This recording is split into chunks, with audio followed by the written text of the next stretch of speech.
Ron Scholes for Ralphie Report. Obviously, a lot of changes in the secondary, but you guys get Preston back for another year. Just how big is it to be able to have him alongside you in the secondary? Man, that's just going to make us the best secondary in the country once again. He played a real crucial part of what made our secondary, our defense, successful in games. So it just means a lot having him. I could depend on him, knowing he's going to do his job and be there to make plays. Nikki, go ahead. You're a hot topic, and you are one of the more prominent cornerbacks with all of your experience last year. When you look at this year, what are kind of your goals and things you want to improve on, and just your focus all around? Definitely be a leader more, lead. I led by example more last year, but we had guys like 7 and 12, who were more vocal leaders. So I kind of want to step up into that more, being a vocal leader this year, just making sure my guys know what they're doing and, just we on point every time. Hey, DJ, got a couple of new safeties. You're going to be working into the rotation. How has it gone early stages, getting to know those guys more than maybe playing with them practice-wise? Yeah, one of the first things I noticed is that they all love the game, They just love being out there, love working, just running around, going after the ball and everything. So, like, Tafiq, man, he a dog for real. He definitely a student in the game for sure. And then, you got Antonio, man, he just so lengthy and rangy, man. He's just gonna be a good player here, being developed here.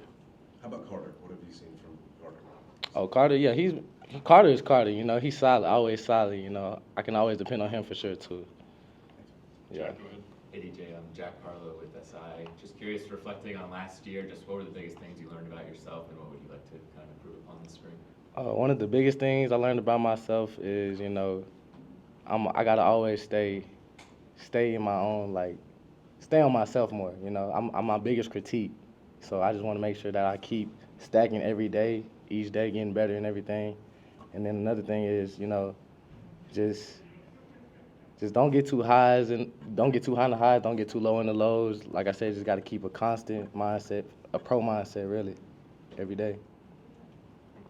Hey DJ, Brian Howell, the Daily Camera. You mentioned this last offseason, after Travis has got all his awards and everything, it was kind of inspirational to you to see that.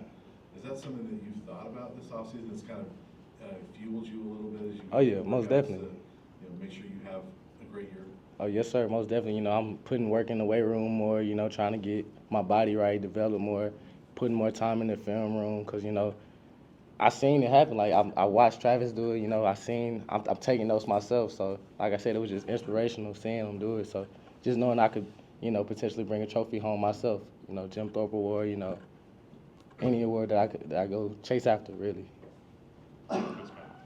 Hey DJ, Scott Proctor at DMVR, kind of talking a little bit more about Travis, just how valuable do you think it was kind of playing opposite of him, knowing that a lot of times teams weren't trying to throw ahead, which meant that you got a lot of targets. How valuable do you think that was last season? Man, no, it was real valuable. Going into the season, I knew, that's gonna be the main thing. They not throwing to Travis as much at all, really. So they definitely gonna want to target me. So I just made sure that when they came my way, I was on point. If they got a ball on me, I'm on to the next play.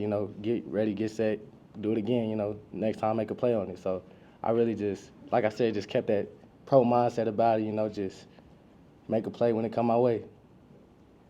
Yeah. Hi DJ, Adam Wester Tiger, 24/7 Sports. We get to see Colton Hood play quite a bit last season. Now with Travis moving on to the NFL, what have you seen out of him as a teammate this offseason? Oh man, he's just growing into more of a dog, man. Honestly, I wish, it was enough DB spots out there for all of us to be out there playing at the same time because, man, it's no drop-off in that room, especially from last year, but it's still no drop-off this year. So he's just growing into his role as a ball player on his team.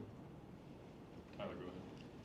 Hey DJ, Tyler King with the Denver Gazette. We've heard Coach Livingston talk about how good of a teacher Coach Mathis is. Just from your perspective, what about Coach Mathis makes him such a good teacher, and what do you like most about working with him? He just keeps the main thing.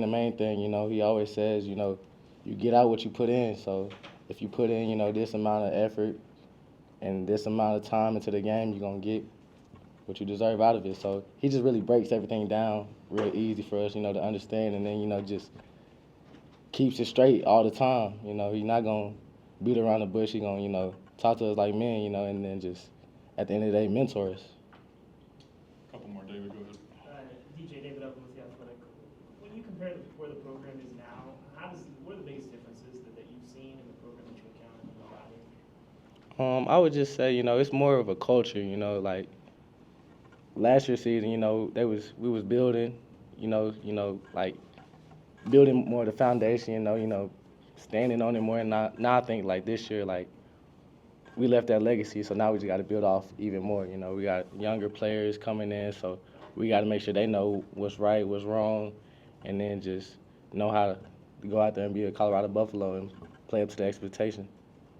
Last one, go ahead. DJ Leo Rivera with Scobo Sports. What has the competition been like at these early stages of practice, and what have you seen from some of the young players who are now joining the team? Man, it's been competitive every day. You look over here, you got Quentin Gibson making a play. You look over here, on the opposite side of the ball, you got Antonio making a play on the ball. Like, it's just exciting to see younger players, because I remember when I was in that position, and it's just, looking back at it, it's like, man, time flies, so you just got to take advantage of every opportunity. But it's been real competitive, real competitive.